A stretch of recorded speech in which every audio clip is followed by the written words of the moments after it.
Hello YouTube, this is David on behalf of Godsman00, also known as DC7845. Today we are here with the second installment of our Vanguard retrospective, where we will take a look at Booster Set 2, Onslaught of Dragon Souls. A pretty impactful set with many powerful cards to dig into. Take a seat, grab yourself a drink, listen to me ramble about some old Vanguard cards. This might take a little while. So, beginning with Booster Set 2 Onslaught of Dragon Souls was released in May 28th of 2011 in Japan, March 3rd, 2012 in English, looking at about a 9 to 10 month gap at this point. This would be shortened pretty soon, but this is kind of what you were looking at the time. With 80 total different cards, it would have support for 10 different clans. Of course, we had the original 4, Royals, Kairo, OTT, and Nova Grappler. But we also had we had a few new ones here. Tachikaze got some support in set 1. They were here again, same with Mega Colony, Spikes, and Grand Blue. But Bermuda Triangle and Great Nature were the two new clans to be introduced in this set. No, you're not hearing things. I did say Bermuda Triangle. We will come back to that in just a second. Joining the Q4 clans from Set 1, Spike Brothers and Grand Blue would be the 5th and 6th completed clans, receiving 15 new cards each. Royal Paladins and Kairo, of course, they got a lot of love back during this time. They got 10 new cards each. Oracle Think Tank and Nova Grappler also would get 7 cards apiece. Meanwhile, the remaining 4 that were mentioned would get 4 cards each. The cover cards of Set 3 would feature cards from Toshiki Kai's deck, being Gatling Claw, Iron Tailed Dragon, and Blazing Core Dragon. These would, of course, complete the Blazing Flare Dragon Superior Ride Chain. More on those later. So let me go back a few steps, because we're going to talk about probably one of the strangest things from this set, especially if you're a newer player, you played through V Series or you played through G Series.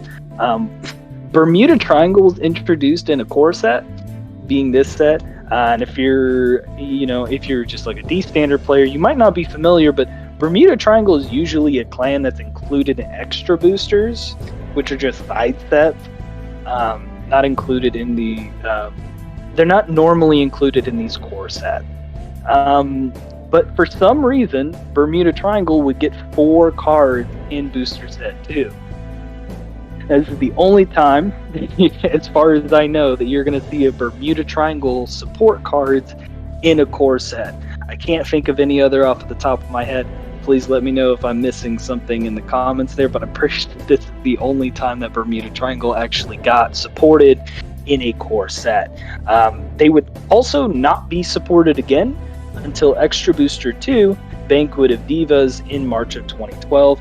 This would be an entire set dedicated to the clan Bermuda Triangle, and pretty much from that point forward, Bermuda Triangle would only be supported in sets like that, were completely dedicated sets to Bermuda Triangle, with the exception of a few sets that just supported all clans, like clan collections or fighters collections, etc. So Booster Set 2 was also the last core set that both the English and Japanese shared like a release schedule for. After Set 2, you would see the English game deviate in a different direction. If I had to take a guess as to why, it's probably because when Set 2 was coming out in early 2012, we were actually about to start the Asia Circuit anime series, and since the anime series is kind of a tool to market the card game, it would make sense that they would want to release some of the cards that were featured in the Asia Circuit anime into the card game here. So we'd probably see this around like middle of 2012. You would start seeing Asia Circuit sets like Set 6, Set 7 filter in alongside the Set 3 and 4 in the English game, instead of going in like a standard order of 2, 3, 4, 5, 6. But we'll come back a little more to that in the next video. So as far as new mechanics, there's more new mechanics and archetypes are released during this time. So with the introduction of Granblue, we of course have more cards that interact with the drop zone, as that's kind of their core mechanic. However, a lot of these had incredibly steep costs to balance out the fact that drop zone interactions in any kind of card game, whether that be Yu-Gi-Oh! With their graveyard interactions, Pokemon being able to recur stuff from the discard, those kinds of effects are always really powerful and sometimes game-breaking in TCGs. So in Vanguard with Granblue, you would see a lot of these kind of put behind really high costs. An example, something we didn't talk about in the first video in the Superior Ride section was Monster Frank, which allowed you to Superior Ride from the drop zone if you're on a grade 2, but it required 3 counterblasts though. Yeah, not actually terribly usable, but you would see more drop zone interactions in this set with the completion of Granblue. We would get a archetype of grade 1s introduced into this set. We'd only get 2 here. For most clans in the game would eventually get a copy of this in some way, shape, or form. Luckbird and Dancing Cutlass were the first 2 iterations of this, and they all had the same skill. On place, Soul Blast 2, draw 1 card, and they all had 5,000 power. So pretty low base power, but it's like the easiest +1 that you could get at this point in time. And sometimes being able to take cards out of your soul and put them into the drop zone wasn't always a bad thing, and there's a few different instances of that being a good thing. We'll get to that later. This was also really good for fueling Legion later, but that's quite a ways down the future. We're not going to get too much into that right now. These 2 cards were incredibly playable and really good at this time for both of the clans that they were in, being Oracle Think Tank and Granblue. Set 2 introduced some very powerful effect triggers that would go on to even define some clans. And some, were included in decks all the way until the end of into the end of G era in 2018. These were triggers that didn't necessarily share the same effect or skill or anything like that, but they had the same characteristic that they would move from rearguard into the soul. The earliest example, or the easiest example, to mention is Royal Paladin's Draw Trigger Margle, which would give 3,000 power by moving it from rearguard into soul. There were, however, more powerful ones. Gatling Claw Dragon was one of the best triggers ever made. We'll come back to that one. Psychic Bird and Rough Seas Banshee would go from rearguard into soul to draw a card, effectively a +0 to help with consistency, and also gives you soul. And then lastly, Red Lightning and Silence Joker could go into soul to countercharge 1. These effect triggers really helped their viability and sustainability in the game for a long time because they were printed on triggers. If they had been printed on normal units, they might not have seen as much play, but since they were printed on triggers, it made it very easy for them to slide into any deck for quite a long time. And lastly, the last kind of mechanic we need to talk about is the very first guard restrict was introduced in set 2. I know this is everyone's favorite game mechanic in Vanguard, right? A guard restrict, if you're not familiar with the terminology, is a skill that forces the opponent to guard an attack in a specific way in order to prevent it from hitting. Silent Tom would be the introduction to this mechanic. During the battle that Silent Tom attacks, your opponent cannot guard with grade 0s. It was a powerful skill as triggers were often used for guarding.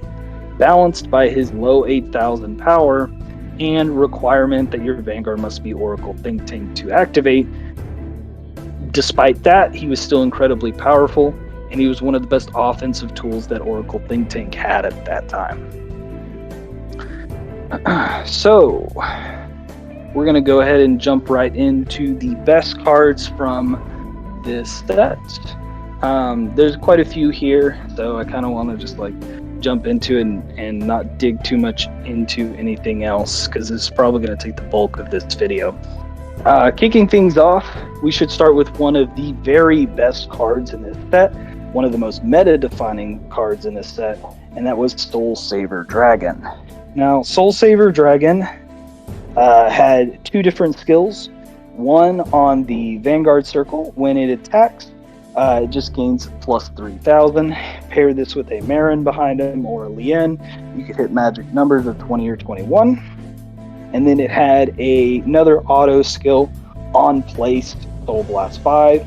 And if you do, you choose three of your Royal Paladin rear guards, and give them 5,000 power until the end of the turn.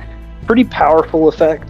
Giving 3 different units 5,000 power is actually incredibly powerful, because that makes all 3 of your attacks very much more threatening that turn, much harder to guard. And this was a format where power gain was actually really low. Oftentimes, asking for a 10k shield was kind of like the best you could do with rearguard swings. It was pretty hard to hit magic numbers above that. But Soul Saver definitely helped with that. This is one of the best offensive tools that any clan would have at this point. And we kind of already discussed this, but Alfred Soul Saver was one of the very best decks in that format. And I'm sure you can tell now. You use Alfred to beef your formation, and Soul Saver to close games. Barkle and Lu would help build the soul. And then you would have one of the most consistent win conditions in the entire game. Supporting good old Soul Saver, we had High Dog Breeder Akane and Pongal. Akane had 2 counterblasts that could call a Royal Paladin High Beast from the deck. This would be mainly used at first to call Pongal, since Pongal could then search Soul Saver. We'll come back to that in a second. And that would also form a 15k column, 8k base with Akane and a 7k base with Pongal. 15k was actually, not that bad at this point, since there was a lot of 10k grade 3s. But later, we would actually get Toy Poogle in set 3. We'll come back to that then. But that was also a high beast, so Akane actually had a little more potential than just calling Pongal, since she could just call any high beast. So Pongal had a pretty good skill. For a single counterblast, you could move it into Soul, search your deck for a Soul Saver, and add it to your hand. Not only did this, give you the soul for a Soul Saver, it also made the deck more consistent, so obviously that was pretty good. Royal Paladins, strangely though, saw quite a bit of love in this set for the soul, which is a little bit strange considering the clan isn't really soul focused, but you had cards like Young Pegasus Knight and Great Sage Baron in this set, both of which would gain 3,000 power when a card was soul charged during the main phase. So that they could actually get pretty big, but oftentimes you could just use them. They would see a little bit of play in a fringe deck revolving around Demon Slaying Knight Logren, which is Royal Paladin's ultimate blast unit, who would soul charge at the beginning of every main phase, so that way that these would just permanently be 9k boosters or 11k attackers. The last kind of good card that we need to talk about from the set was Gigantic Charger. He was a fairly solid grade 3. He had a low 9,000 base power, but when he was placed on Rearguard Circle or Vanguard Circle, you could reveal the top card of the deck. If it was a Royal Paladin, you could call it to a Rearguard Circle. It was effectively just another way to help build your board for the Soul Saver turn. He was a kind of a rearguard that you could play in your Alfred Soul Saver list. Since you generally ran like 4 Alfred and 2 Savers, you could play like 1 or 2 Gigantic Chargers to kind of top off your grade 3 lineup. Alright, that's it for Royals. We're going to move on to Kairo. Unfortunately, there's not a whole lot to talk about here. They got a new superior ride similar to Alif in set 1, and that's Blazing Flare Dragon. Now, Blazing Flare Dragon would use Blazing Core Dragon, Iron Tail Dragon, and Gatling Claw Dragon as the pieces for his superior ride. Blazing Core and Iron Tail weren't very good. Gatling Claw was. We'll get to him in a second. But the superior ride, still not that consistent. Nothing's really changed there. And Blazing Flare's skill is okay. He has a skill that says when a rearguard is retired, you can it gains plus 3k. And of course, if you can retire multiple, then you can stack it and make it pretty big. And then he has the Act Vanguard Circle to Soul Blast 5 and retire one of your opponent's rearguards. Unfortunately, retiring one rearguard just isn't the same as giving 3 rearguards plus 5,000. It should be pretty obvious why those two effects just... one of them's clearly better than the other. So not the best thing in the world. It didn't help that the Spear Red wasn't consistent. Steel Dragon Blockade would be the other Kairo triple rare from this set. It prevented intercepting, which was okay. 10k base, though, didn't really do anything else. Funny enough, I saw a little bit of trivia about this card. Is when it was originally revealed, they revealed it as a Vanguard or Rearguard skill, which was way better than just being a Vanguard skill. So we were thinking we were just going to be able to call this to Rearguard Circle and then prevent intercepting. That didn't end up being the case, obviously, and this basically saw no play. They would get a archetype, based around this later, but yeah, we're going to move on from that. There were 2 really good cards from this set, though, and they functioned very, very similarly. In fact, it was like a grade 1 version and a grade 0 version. The grade 1 being Demonic Dragon Mage Kimnara, which had 6,000 power, kind of normal at this time, and a axe skill to counterblast 1, move it into the soul, and then choose one of your opponent's grade 1 specific rearguards and retire it. So it was good as a booster, and then once your opponent played down an important grade 1, then you could trade for it. It was an alright card. It's all a little bit of play early on. It was nice to have that kind of soul, as well as board control. Gatling Claw Dragon would be the grade 0 version, and being attached to a draw trigger already made it pretty insane. But it had a very similar skill, except it only targets grade 0s specifically instead of grade 1s. And if you're not too familiar, keep in mind that Forerunners were grade 0s, and Gatling Claw could retire grade 0s, so it just functioned as a very easy way to out Forerunners. And as Forerunners got more and more powerful over time, if you don't know what Forerunners are, go check out the first video, we talk about it there. As Forerunners got more and more powerful over time, Gatling Claw got more and more powerful over time. Gatling Claw would pretty much stay in Kairo decks until, we got V-Series triggers. That's pretty much it for Kairo. They didn't really get a whole lot of good stuff here. The 2 cards they did get that were good, though, were really powerful. It's funny enough that Kairo was still a really budget deck at this point, because these are just rares and commons. But alright, so let's move on to Oracle Think Tank, though, because that's going to be the next clan on the list here. They got some impactful cards. They just weren't super impactful immediately, and that's kind of just because the main boss units of the clan at this point weren't really that great, but they would be better later. One of the cards that we got in this set was Scarlet Witch Coco. She was a boss unit in of herself, but she would get support later in set 7 that made her much, much better. So we're going to kind of come back to her then. So we're going to skip over her for now. I just wanted to bring her up since she did come out in this set. Silent Tom, however, was probably one of the best cards that Oracle Think Tank got in this set. He was the main form of offense for the clan for quite a while. Being able to stop grade 0s, that was just a really annoying card to deal with. Eventually, this card would actually find its way on the Japanese restriction list, although not for long.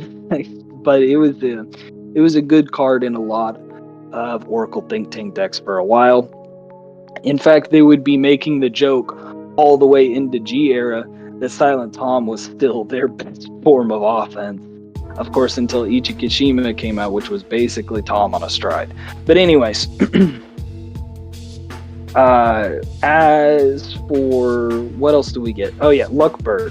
Luckbird would pair really well with Amaterasu from set 1, as not only would Amaterasu provide the soul for Luckbird, but it will also check the top card of the deck so you could confirm what you would draw prior to activating Luckbird's skill. Psychic Bird was the critical trigger from this set that could go into soul and draw a card. It also had a pretty similar kind of interaction with these two cards, since it provided soul for Luckbird, and it could draw the top card of the deck that you checked with Amaterasu. Now, Psychic Bird, though, we're going to come back to in the next video, because it was way more impactful for Full Moon Tsukuyomi than Amaterasu. You've seen a theme here. Some of these cards were like really, really powerful. They would just get better later. This set aged really well. Nova Grappler would finally get their perfect card. Good for you, Twin Blader. It also received Magician Girl Kirara here, which is a fairly uninspiring card as it was a clone of Maiden Libra, but she was like one of the only ways that this clan could generate any kind of card advantage early. And she did pair pretty nicely with the trial deck boss unit they would get in Gold Rutile later. Since Gold Rutile would countercharge 1 when a rear guard would hit. So if she hit, you had to CB2, draw a card, and then Rutile would countercharge 1. So that was kind of a cool interaction. But even then, like, it was just like, okay, Nova Grappler doesn't really have a lot going on. This is probably one of the better cards that they have. It's one of the only cards that actually gave them any kind of card advantage. Red Lightning was a pretty good critical trigger. It provided countercharge when you put it into Soul. Not terribly needed at this time. You would see this card splashed into some Victor decks into G-Era just because it was countercharge on a critical trigger. That's pretty good. It saw quite a bit of play over time. Now, we've kind of covered our Q4 bases. So in Q4, these 4 decks were supported in every single set from set 1 to 5. I believe OTT skipped set 4 and Nova skipped set 3? No, Nova didn't even skip set 3. OTT skipped set 4, but otherwise, those 4 clans were supported in every single set from set 1 to 5. So we're going to have to cover a lot of those cards often. But now we get to talk about the newly completed decks. We're going to start with Granblue.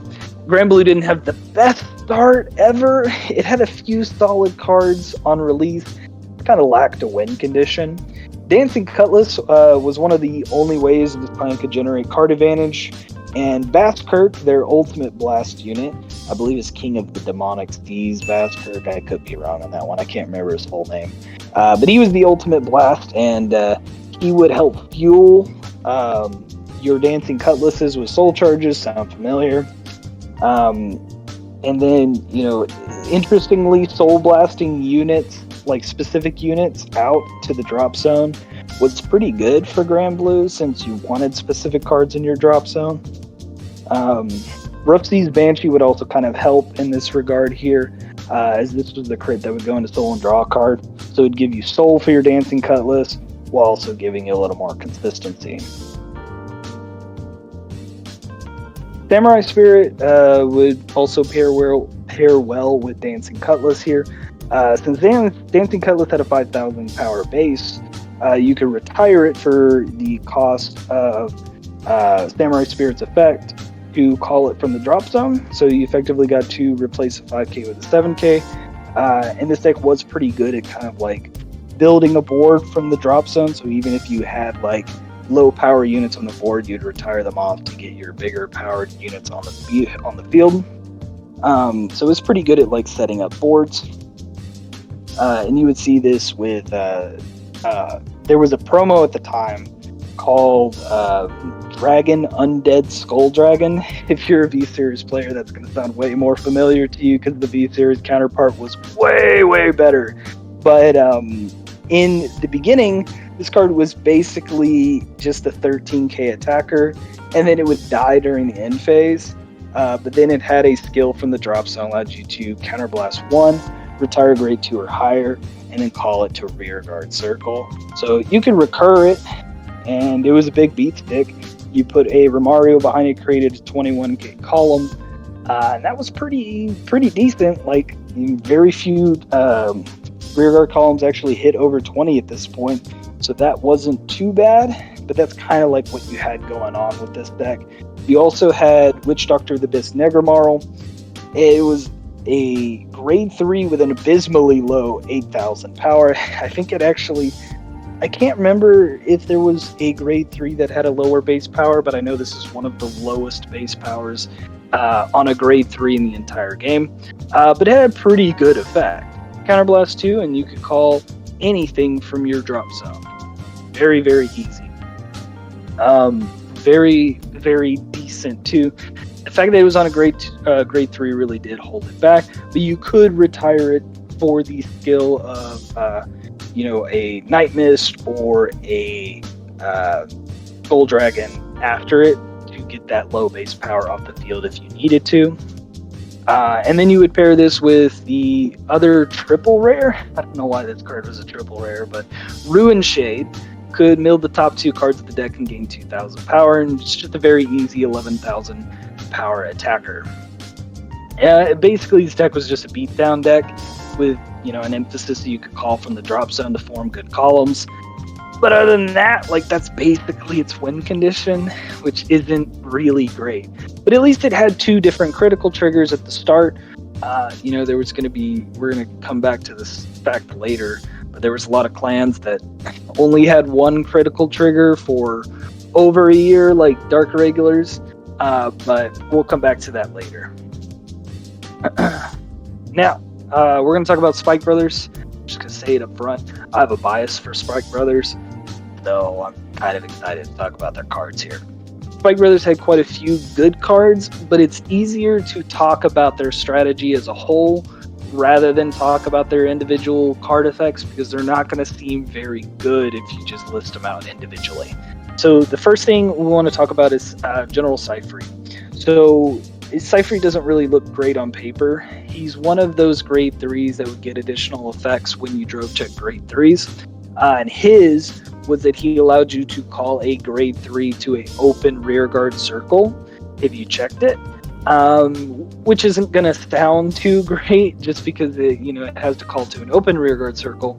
But this actually pairs really well with Juggernaut Maximum from set 1. Funny enough, one of the first cards you ever see in the anime in the opening sequence, and Horikawa's quote-unquote ace for a while there. But Old School Jugs had a skill that allowed you to Soul Blast 1 when it attacked.